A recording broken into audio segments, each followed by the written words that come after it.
Creating a community of problem solvers, supervision and management 222. Objectives. Understand how to create a gossip-free zone. Understand the two types of whiners in the workplace. Practice problem-solving techniques and strategies. If you don't like something, change it. If you can't change it, change your attitude. Don't complain. What do you believe? Programs can be gossip-free, negativity, backbiting, and whining, versus we have to, at best, work around gossip, negativity, backbiting, and whining. Research reveals 80% of early childhood professionals are conflict avoidant, which means teachers, staff, administrators avoid conflict. They rather brush it under the rug than deal with the issue. 70% of women and 44% men value relationships over tasks. Take things personally, hold grudges, feel guilty, and forgive and do not forget. So if you forgive but you don't forget, do you really forgive that person, or are you holding a grudge? So what does this say about how we as adults approach and manage conflicts? So based on this research, it's saying that 80% of the early childhood educators avoid conflict. And women have a higher percentage than men, valuing relationships over tasks. So they rather be social in the workplace over doing the work. Take things personally. So more women take conflicts more personal than men do, and we tend to hold grudges because the research says 70% of women and 44% of the men. Why is this research important? Because we model for children and teach them how to be in the world, how to relate to others, and how to resolve conflicts. We have an ethical responsibility as well as professional responsibility to ensure that children are in an environment that are positive, respectful, and uplifting. Children need to be protected from environments that are filled with gossip, whining, and negativity because this is harmful. After the pandemic, when we opened our sites back up, we had a lot of children who came in with mental health issues due to the pandemic and being inside and whatever else was going on in their household. And I'm sure they witnessed a lot of emotional and physical abuse. So children who come into our care, we are helping them with their social and emotional well-being, because we don't want our environment to be whining, negative, and full of gossip, because that will not support the growth of these children coming in with mental health issues. Gossip. What is gossip?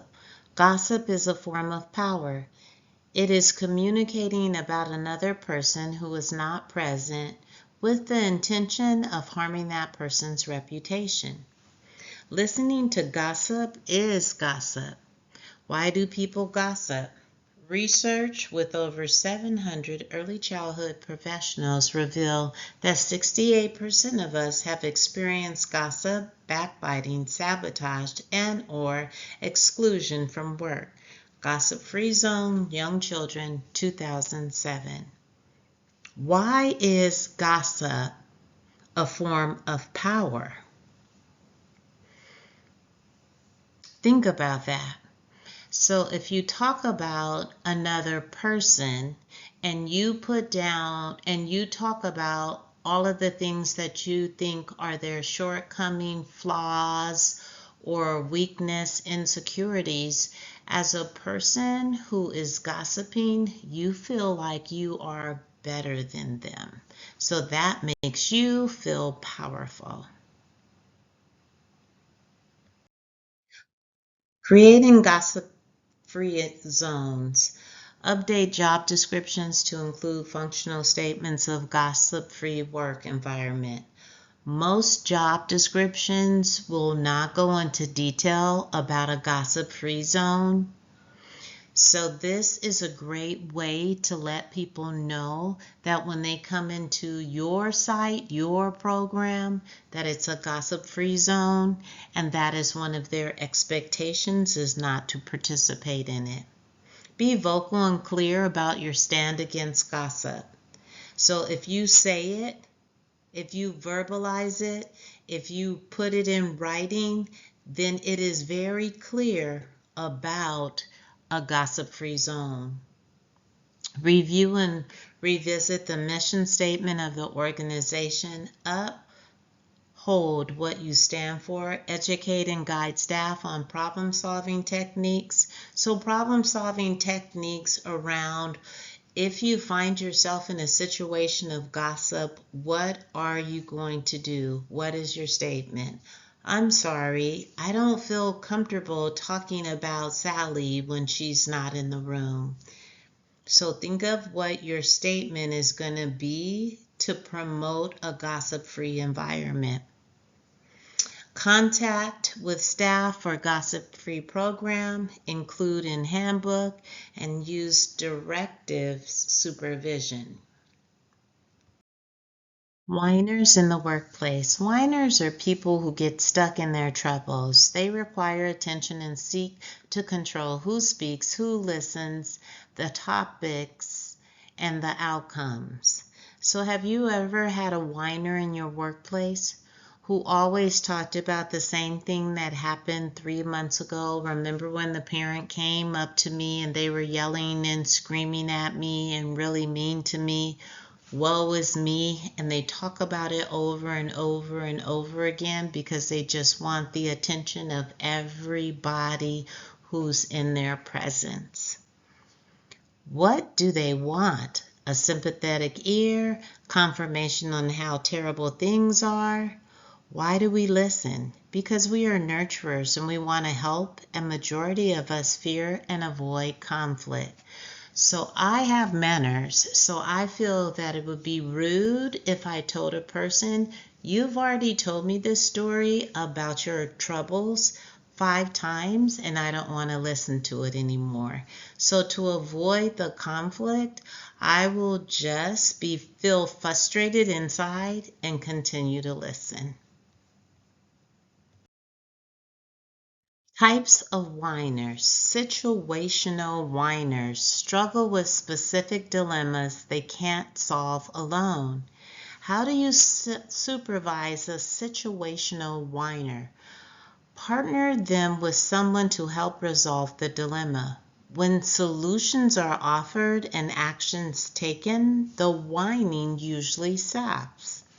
Helpful questions to ask the situational whiners are, can you tell me what is troubling you and give me a concrete example to help me understand? Let's imagine this problem can be resolved. What do you need from me? And what is one step you can take to make things better? Maintain your boundaries about what you realistically can and cannot do. Types of whiners. Chronic whiners are trapped in the world of no solutions. They focus on what is wrong and negative and cannot see what could and should be. How do you supervise a chronic whiner? It is important to take control and draw the line firmly on complaining. Remember, chronic whiners feel victimized, and that is the lens they see everything through. This has dramatic impact on the staff, morale, and spirit. Remember, mirror neurons. Important to note, Depression impacts 1 in 10 people, and chronic whiners may be depressed. Chronic depression is a disability and protected under the ABA as amended. Remember, you cannot ask an employee if they have a disability.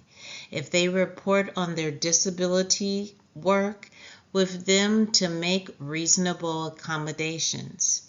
If they do not report on their disability, stop the negative behavior of whining and complaining.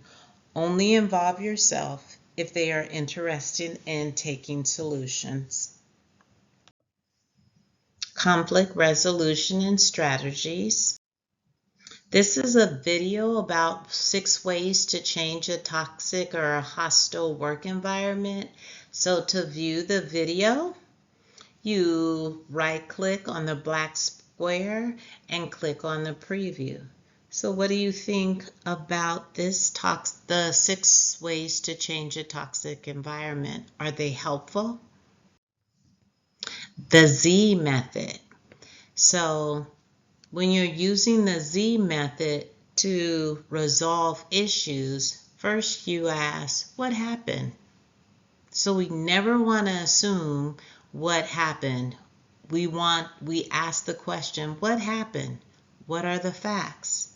What do you need to communicate better in support of the program's mission? What solutions might work for us? What plans can we put in place to ensure open communication? Peer coaching methods. Using peer coaches to help work through conflicts by using a problem-solving collaborative approach, like discussing hopes, barriers, and steps to take. For example, what is your vision and how could you work together effectively? What are the barriers to working together? Name 3 steps you can take to improve the situation. Take 1 step at a time. Meet again to discuss. What is your vision, hope now? So this peer coaching method is putting a plan in place. And when you plan and you think about it and you ask the questions, hopefully in the end, when you go through this process, you're at a better place. Getting to yes and difficult conversation methods. This method asks you to think about the following. Recognize and accept that people see the world through different eyes. Stop wasting time and energy on figuring out who should win. Aim for deeper solutions that honor each person's value instead of compromising, which leads to resentment. Search for points of agreement between the opposite parties, required willingness to look deep within. The strategies is to ask the following 3 questions. What happened? What feelings were triggered, both expressed and unexpressed? And what matters to you most? So yes, in a welcoming community, we want to get to understand each other. We want people to feel valued and heard. So we have to pause, be active listeners, and ask questions. What about culture and conflicts building a community? You cannot build community without embracing culture and without the understanding that there are multiple approaches to everything we do for a living, working, forming relationship, parenting, as well as resolving conflicts. In Chapter 8, it talked about welcoming community. So that means that in our workplace now, in our communities, we see a lot of diversity. We see the diversity in our childcare settings, with our children, with the families, and we just need to embrace it and learn something new about the other person that looks different from us. The NAEYC, the National Association for the Education of Young Children, and the NACCP, National Association of Child Care Professionals, Both provide a code of ethics that can be used to help leaders design policies and practices. Has ideals that maintain professionalism, encourage ethical responsibility to colleagues, as well as children and families. So this is a great guideline to use in your parent handbooks, in your staff handbooks, and also be a part of your mission statements as to what you stand for and why.